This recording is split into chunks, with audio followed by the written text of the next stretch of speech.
Namaskar everyone and welcome to the Gita Satsang. Let us start with Prarthana. By the Guru's grace and the will of Sri Krishna, we have all assembled for this Gita Satsang. May we have their guidance to be able to learn and adopt the things which will help us to grow spiritually. Let us chant the shlokas. Vasudeva Sutam Devam Kamsa Chanuramardanam Devaki Paramanandam Krishnam Vande Jagadgurum कृष्णाय वासुदेवाय हरये परमात्मने प्रणतः क्लेशनाशाय गोविन्दाय नमो नमः। नमोऽस्तु ते व्यासविशालबुद्धे पुल्लारविन्दायतपत्रनेत्र येन त्वया भारततैलपूर्णः प्रज्वालितो ज्ञानमयप्रदीपः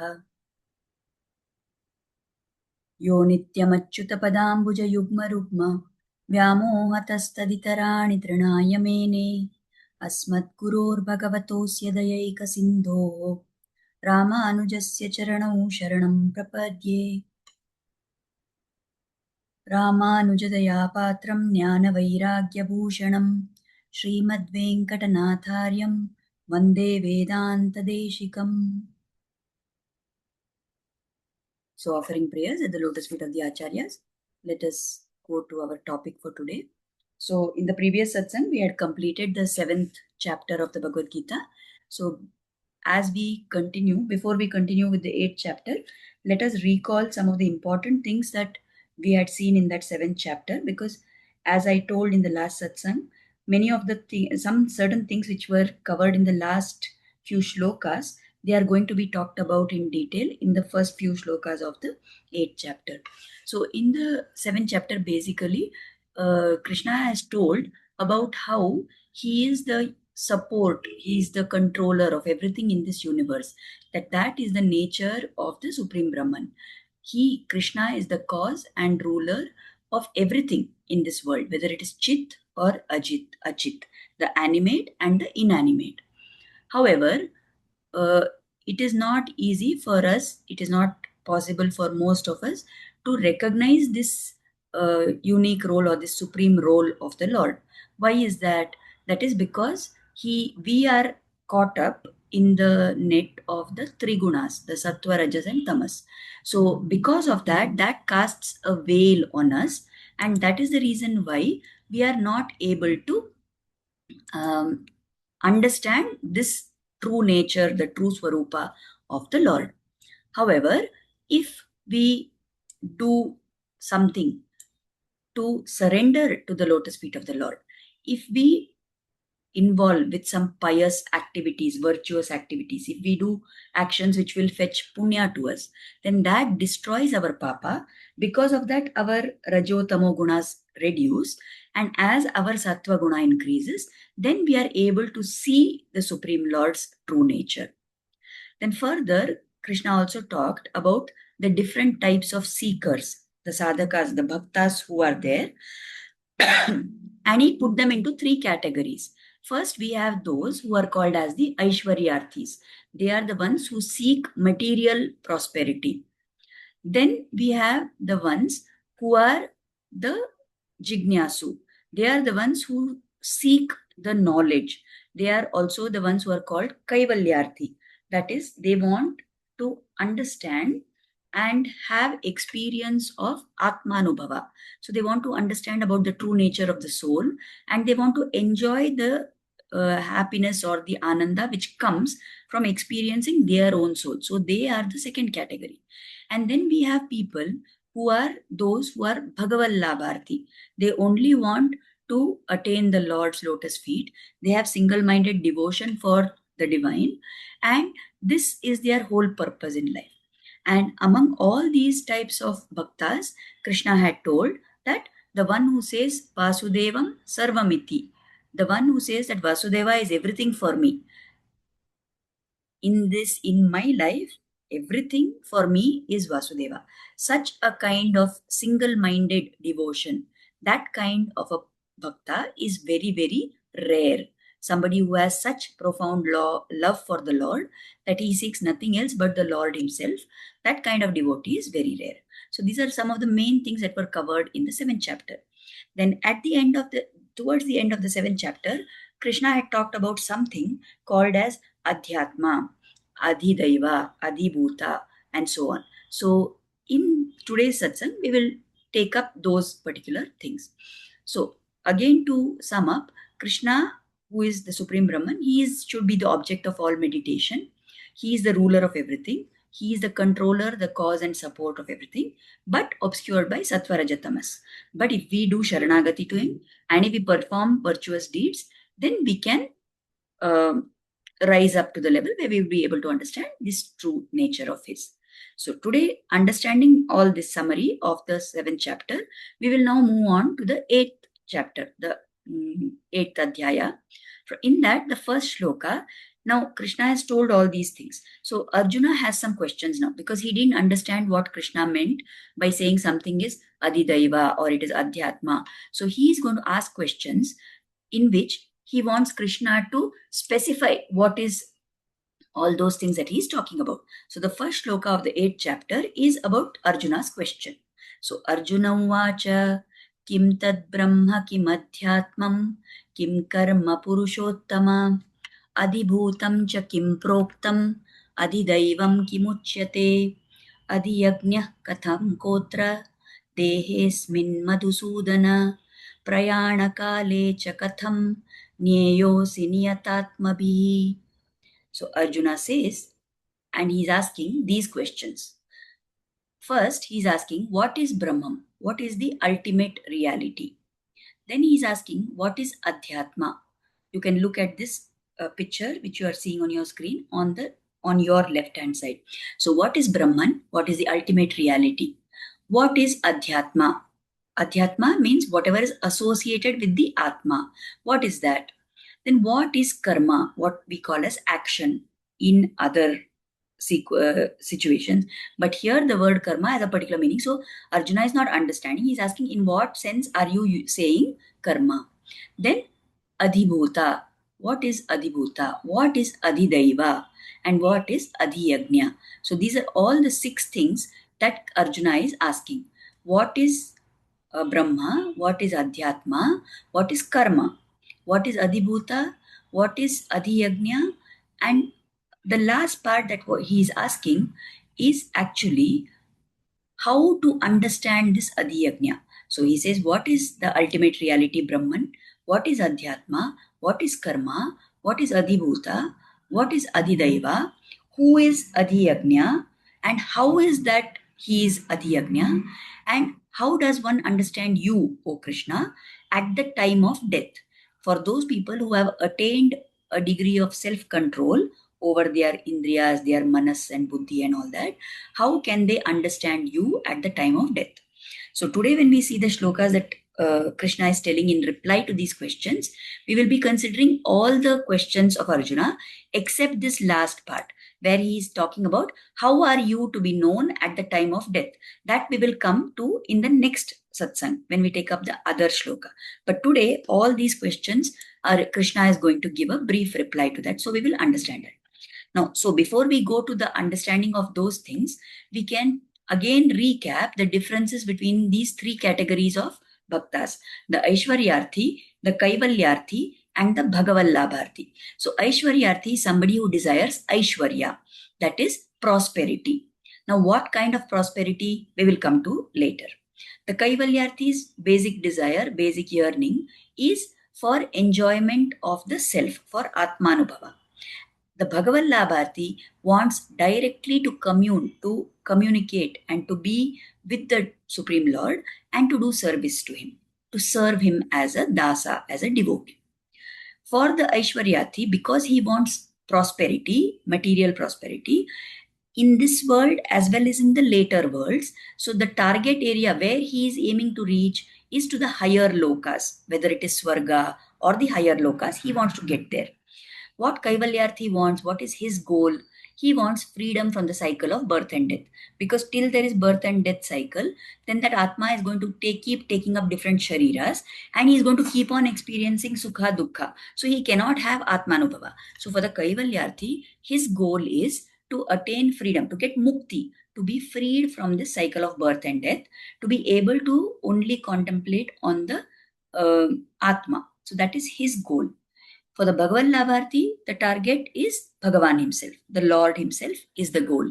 So he wants to attain the Lord. Now, what is it that they require, these three categories of bhaktas? What do they need now? If somebody is an Aishwaryarthi, then he needs knowledge about the Adhibhuta and Adhideva components. For somebody who is Kaivalyarthi, he needs to understand what is Brahman, what is Adhyatma, and what is Karma. And for the Bhagavad Labharti, he needs to understand what is Adhiyagnya. Now, if the other two categories, if the Aishwaryarthi and Kaivalyarthi want to ultimately get liberated, they also need to understand what is this Adhiyagnya, because other things that they understand will keep them at a limitation. But understanding what is Adhiyagnya is important for all the three categories of bhaktas. However, it is only the Bhagavad Labharti who is mastering that knowledge of Adhiyagnya.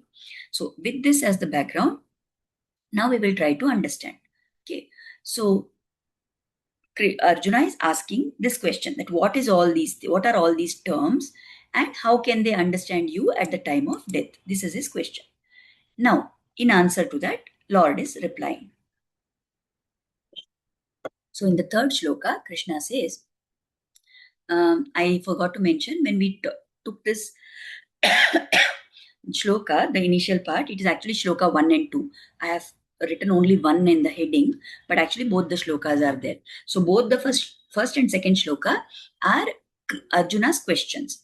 And now we go to the third shloka, which is Krishna's reply to Arjuna. So Shri Bhagavan Aksharam Brahma Paramam Svabhavodhyatmam Uchyate Bhuta Bhavodbhavakaro Visargah Karma Sangitaha. So the Lord said, Brahman refers to the supreme indestructible, or Akshara, the supreme indestructible self. The self, the Atma, which cannot be destroyed. One's own material nature, the Swabhava, is that which dwells with the self. It is closely connected with the Atma. The Swabhava is connected with the Atma. And the externalized creative force, which gives rise to material bodies, that is called as karma, the process of procreation. That is what here in this context is called as karma. So in the first part of this shloka, when Krishna is telling about Aksharam Brahma Paramam Swabhavo Adhyatma Uchyate, so he is telling that the first part of the Arjuna's question, what is Brahma, what is Adhyatma, what is karma, that is answered here. So for whom is this knowledge? It is for the Kaivalyarthi. What is the Kaivalyarthi's target? He wants to be engrossed in Atmanubhava, in enjoying the Atma. So here Krishna is explaining, and the Acharyas tell us that Brahman indicates the imperishable state. We said it is Akshara. Kshara means something which is prone to destruction. Kshara is the process of undergoing change, of getting destroyed. But something which cannot ever be destroyed, something which does not perish, that state, that is what here is referred to as Brahman or Brahman. It is not indicative of the deity called Brahma, nor is it indicative of the Supreme Lord, who is also called Brahman in many places. Here, in this shloka, when Krishna is telling what is Brahma, he is talking about the Atma, which has got mukti from this samsara cycle. So the Muktatma, the Atma which has got mukti, the Atma which has gone beyond the effect of this Prakriti, the Atma which is beyond the cycle of life and death, and therefore it is imperishable. This Muktatma is what is called as Brahman. So it is supreme and it is imperishable. Now, associated with this Brahman, always there will be, this is a Muktatma. But along with any Atma, before it becomes Muktatma, when there is a Jivatma which is in the embodied state. That Atma is always associated with some things which are made of Prakriti, which are clinging to it, which are always attached to the Atma. That is what is referred to as Adhyatma. Please note that generally otherwise when we say when we use the word Adhyatma, we intend it to mean as something which is spiritual. When people say Adhyatmik sadhana, then they mean that somebody who is doing spiritual practice. Now, in those contexts, the word Adhyatma means somewhat a different meaning. But here, when specifically Krishna is talking about Adhyatma, he's saying that which is associated with the Atma, and that is called as the Swabhava of the pitch. So if you look at these pictures on your left side, you see that this is the pure soul, the Atma, this is the Brahman, which is Muktatma. It has nothing sticking around to it. So that is the Brahman state. On the right hand, if you see, that is what can be diagrammatically shown as Adhyatma. That is the Swabhava which is clinging to the Jivatma. So that is what is called as Adhyatma. The third thing that Arjuna asked was this karma. So here, normally when we say the word karma, we mean action, some kriti which is done, some action which is performed. Here in this context, the Kaivalyarthi needs to know about Brahman because that is his goal. He needs to know about Adhyatma, what is the Swabhava which clings to the Jivatma, which prevents that Jivatma from going to the state of Brahman. And third thing he needs to know is karma, which is the procreative force, the action or the act of sexual intercourse, the act of creating a new entity, that which is responsible for generation of entities like human beings and animals. Now, why he should have knowledge of karma? Because he doesn't want to get stuck up in this world and this samsara. He wants to attain the state of Muktatma. So if he wants Mukti, then he should be aware of what is this procreative force and he should avoid this completely. So somebody who wants Kaivalya, the one who is the Kaivalyarthi, should understand these three things: Brahman, Adhyatma, and Karma. So why he needs to know Brahman? Because that is his target. He needs to attain that state, that is the supreme state, the Mukti state. Why he needs to know Adhyatma? Because that is the Swabhava, which is attached to the Atma. And that is an obstacle for this Kaivalyarthi. So he has to understand what is this Adhyatma and he has to overcome that. The third thing is the karma, the procreative force. So he has to avoid that through the practice of celibacy. Okay, Zarnaji is asking, Swabhava travels with Atma from one Janma to another. Yes, there is a covering of things which move along with the Atma, and the Swabhava is one of those things. We have seen in previous satsangs, we've talked about how Vasanas travel. Like sometimes we see that there is a person who has a particular talent which is not attributable to genetics or heredity. Like suddenly in one family, there'll be nobody who is good at singing or anything, and suddenly one child will be born who has a very great talent for singing. So where did that come from? That came from the previous Janma. So these things, certain things travel with the Atma. However, we need to understand that if when the Atma finishes its talk of whatever karma it had to undergo, when its stock of Papa Punya is completely made zero, it has nothing more left in the account of Papa Punya. At that time, that Jivatma attains Mukti. So if the Jivatma goes from the state of Jivatma to Muktatma, that is what we call as Mukti. At that point of time, there is nothing more left to be carried over. But as long as you are in this samsara, this Swabhava will keep carrying with the Atma. And therefore, for the Kaivalyarthi who wants to get to the state of the Muktatma, he should understand what is this Swabhava, that it is an obstacle and he has to make efforts to overcome that. So I hope that cleared up the doubt which Zarnaji had. That Swabhava normally travels unless it is your last Janma when you are leaving this Jivatma state and you are going to the Muktatma. Then it does not carry because there is nothing left to be carried there. Right? So these three things, Brahman, Adhyatma and Karma, the Kaivalyarthi should understand so that he has an eye on his goal, he understands what is the obstacle and he should avoid getting involved with these bodily relations with other people through the practice of celibacy. Now, more about the celibacy or brahmacharya, Krishna will tell in the later shlokas in this chapter and in some other places also. So we will look at that in detail at that point of time. For now, we need to understand that these are the three things that the Kaivalyarthi needs to know. Now, here it sounds to us like, if we think from a general viewpoint, it will sound to us that this being a Kaivalyarthi is also very good, isn't it? Because rather than being caught up in this samsara and being caught up in the sukha dukkha of this world, to want to get to a state where you are muktatma, where you are no longer hampered by all these things, where the atma is free to contemplate on itself and to have atmanubhuti, that is certainly a superior state. And it is very much a higher state. So, is it that Kaivalyam is the goal for everybody? Should it be the goal for everyone? So, here it depends depending on the Siddhanta of your particular Sampradaya. In the Sri Vaishnava Sampradaya, the Acharyas explain that our goal is not to stop with Atmanubhuti.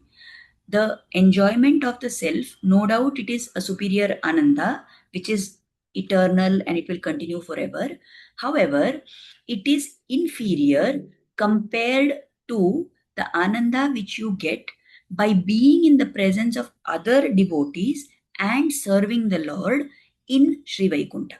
So not only we want mukti from this samsara, but we don't want to go and be in a state like somewhere in limbo, that we are neither in Vaikuntha nor we are in this samsara and we are only enjoying the Atma.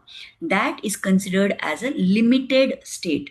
It is considered as a very isolated and not attaining the full capacity of what the Lord gave you this janmas for. Why he gave you Sharira is so that you understand your Atma Swarupa, and further not only understanding Atma Swarupa but understanding your Swarupa as a dasa of the Lord, that your whole nature, your essential nature of the Jivatma is to get mukti from samsara. But for what purpose? Not to get stuck up in Atmanubhava, but to go further and to realize the joy which comes from being in Sri Vaikuntha and serving the Lord there. So that is what is real joy, that you perform eternal seva, nitya kainkarya, nitya seva to the Lord in Sri Vaikuntha. Actually, in fact, there have been many Sri Vaishnava Acharyas,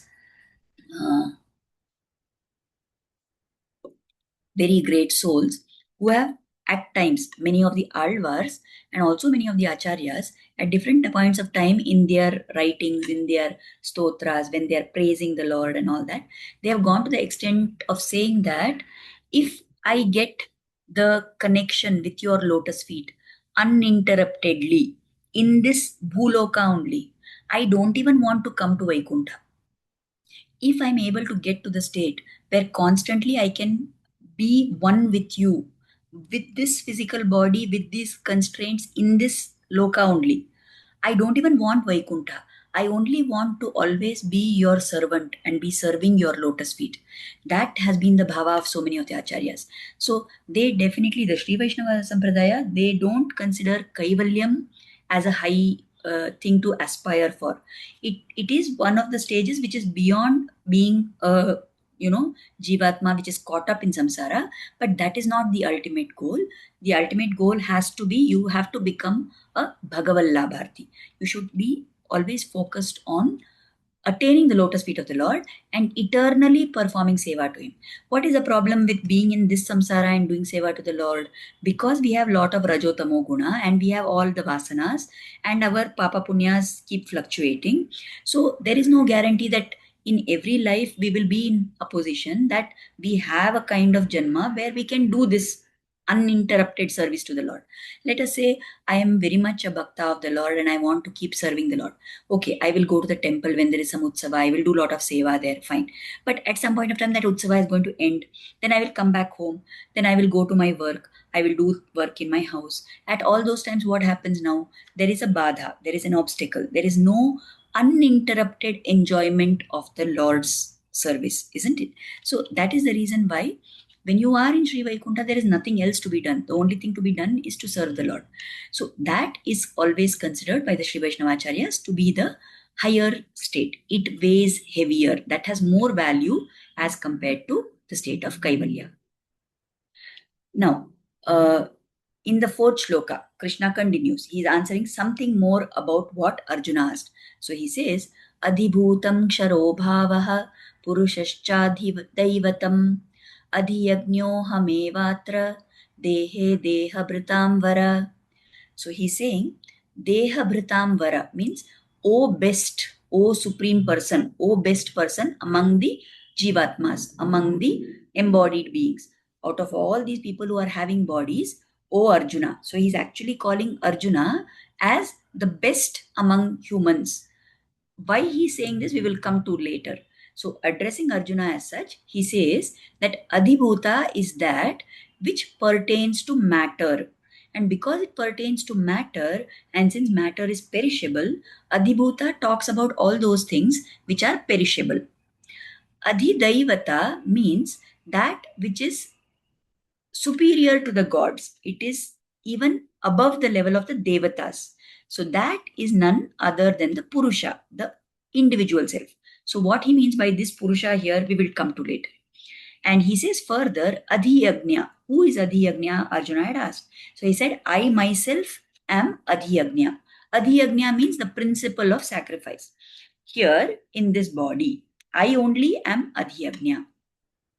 So I said that Krishna is explaining to Arjuna and calling him, O best among the Jivatmas. Why he is telling like this? He wants to remind Arjuna that, O Arjuna, you are not a Samanya person. You are not an ordinary person. You are not the average, mediocre kind of person.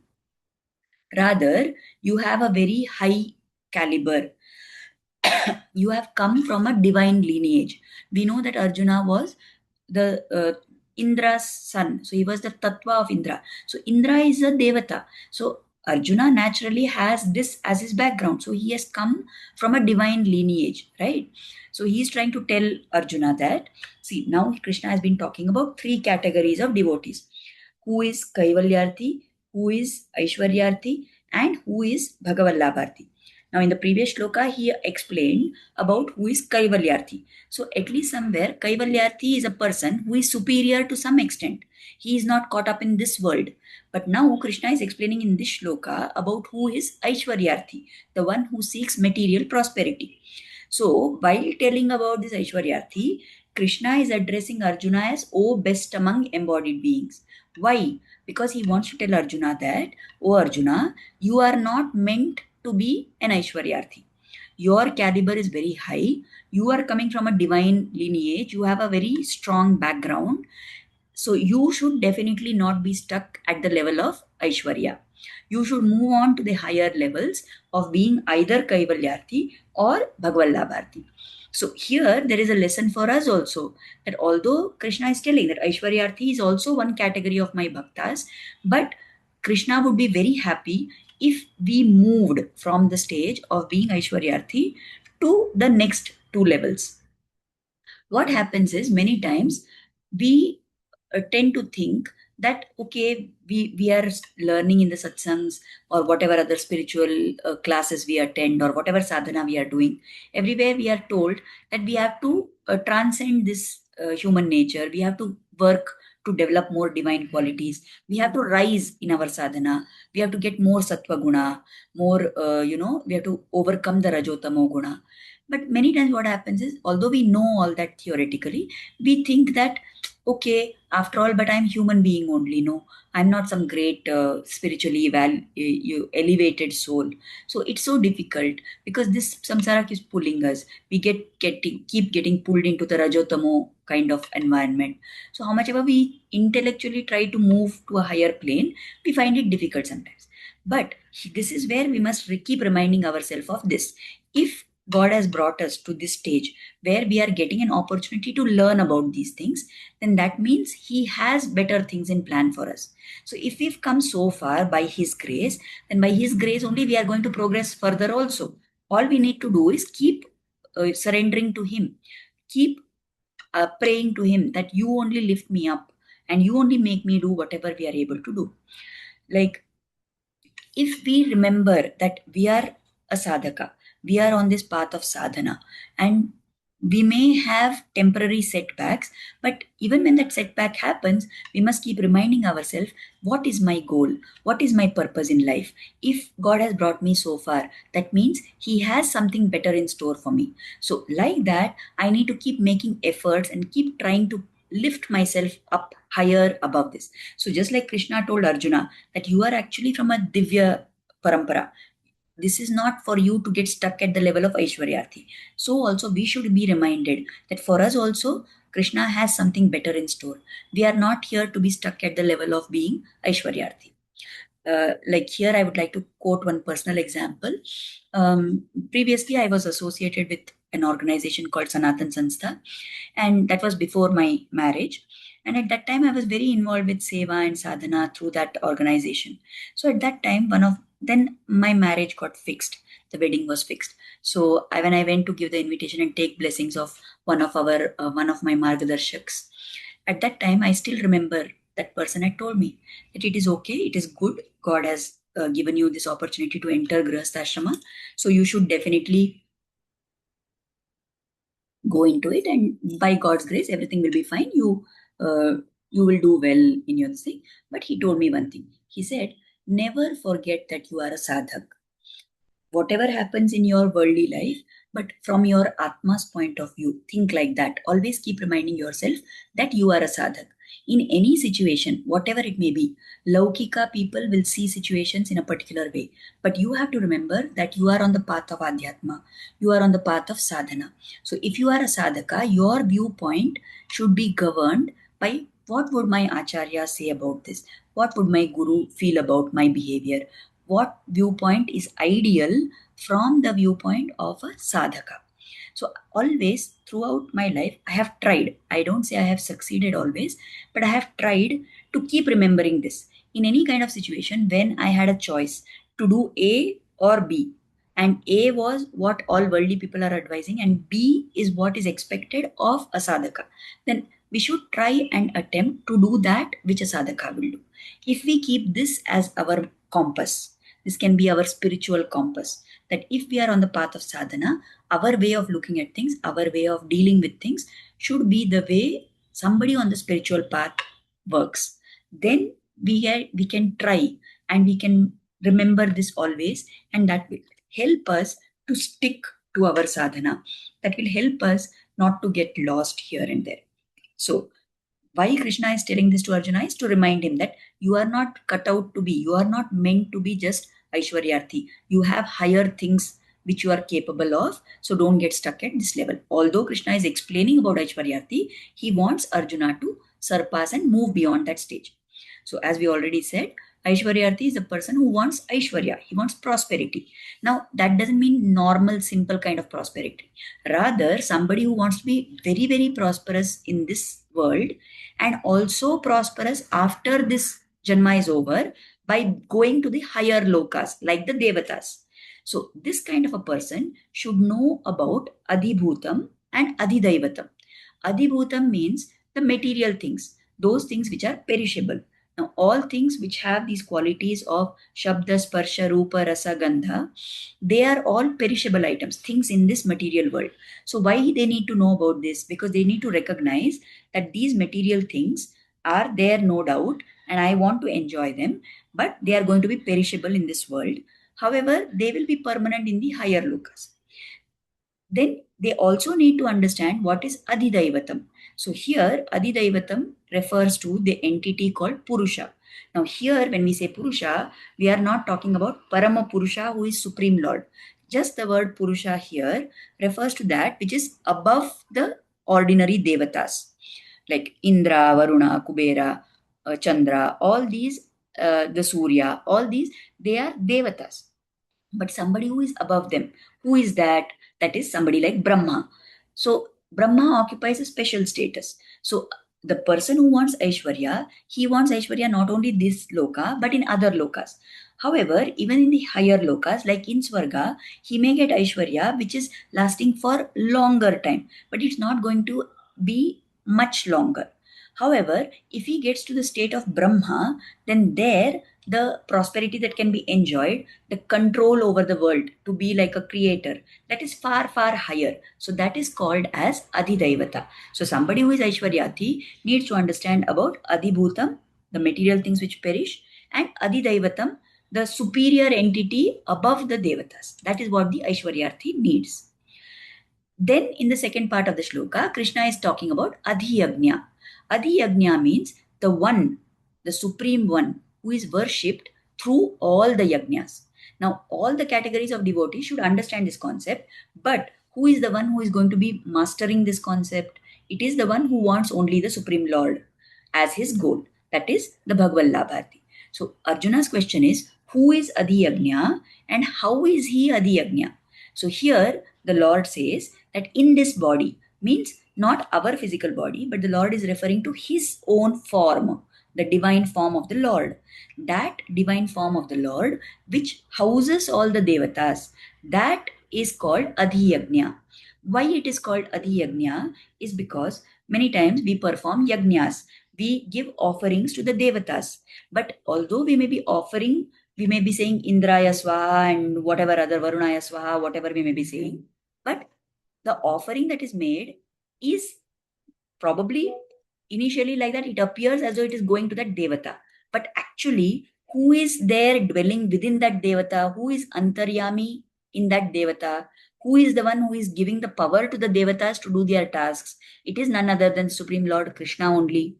So he, being within them, being Antaratma to the devatas, Krishna only is the one who accepts everything which is offered in all the yagnas.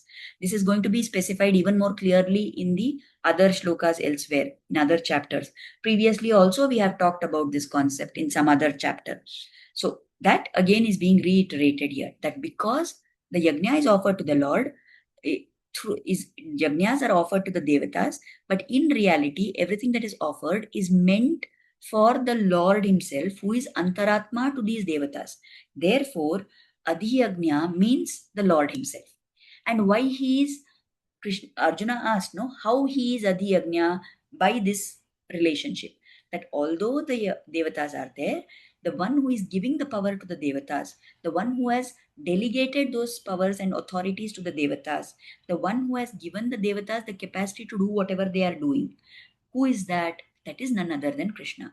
So although you may offer the offerings to the devatas in the yajna, who is the real one who is accepting those offerings? It is Krishna, who is Antaratma within these devatas.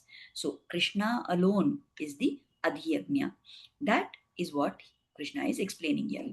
So if we again want to sum up, the Aishwaryarthi is the one who focuses on Adhibhuta and Adhideva, because he is seeking material prosperity. So he is kind of looking outwards. The Kaivalyarthi is the one who tries to surpass the Adhyatma, the material nature, and he wants to get to the stage of Brahman, and he has to avoid karma for that. So that Kaivalyarthi is the one who is looking inwards. But who is the one who is actually understanding and seeing the core principle?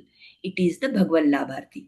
Because for the Bhagavad Labharti, whether he is in this world, whether he is looking outwards or he is looking inwards, everywhere what does he see? He sees Krishna in everything. He understands that Krishna is Adhiyagnya. So by understanding that whether it is matter, whether it is the devatas, whether it is the Atma, whether it is things in this world, whether it is things in the other worlds, everything ultimately stems from the Lord himself. So somebody who is able to see that is the one, we can say, understands the core of everything. So that is the Bhagavad Labharti. The other two categories of bhaktas also need to understand that, but they will not succeed immediately. The Bhagavad Labharti who thinks that the whole purpose of my life is to live to serve the Lord. Why he feels that way? Because he has immense love and devotion for the Lord. Why he is having that? When he has that bhava, what happens to him? He is able to see the Lord in everything around him, whether in this world or other worlds. So that is the supreme level to which everybody should aspire. And Krishna is specifically trying to tell Arjuna that you are not cut out to be Aishwaryarthi. You should look higher to the level of Kaivalyarthi and even higher to the level of Bhagavad Labharti. That is why at the end, in the 18th chapter, Krishna tells Arjuna, Sarvadharman Parityajya Mamekam Sharanam Vraja. So From the beginning, he has been telling Arjuna that only. And at the end, he just reiterates the same thing, that come and surrender to me, become my bhakta, surrender completely to me. And then there is no need for you to do anything else. So these are some of the concepts which were started in the seventh chapter. And here, Krishna in the eighth chapter is explaining the meaning of those. So I hope we have understood whatever. It sounds a little complex. I have tried to understand myself a little bit and explain it to whatever extent possible. Let us offer Kritagnyata that Krishna gave us the opportunity to try to understand these things. Let us pray for the blessings of Krishna and Guru, and let them always bless us to try and keep track of these things. Thank you, everybody. We are running out of time. Namaskar. We will meet again next Friday as usual. Thank you. The slides were made partly with Notebook LM, so they are nice, I suppose. Okay. Thank you very much.